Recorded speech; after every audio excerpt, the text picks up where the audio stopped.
À,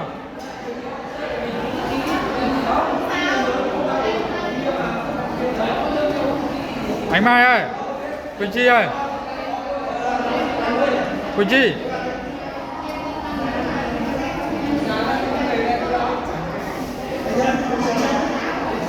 Ngày gia đình Việt Nam nhá, 24 tháng 6 2026.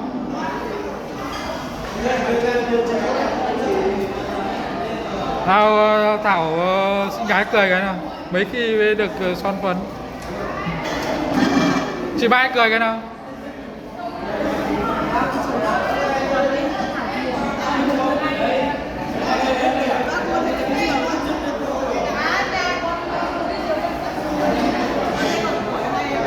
Nào Quỳnh Chi cười cái nào Quỳnh Chi.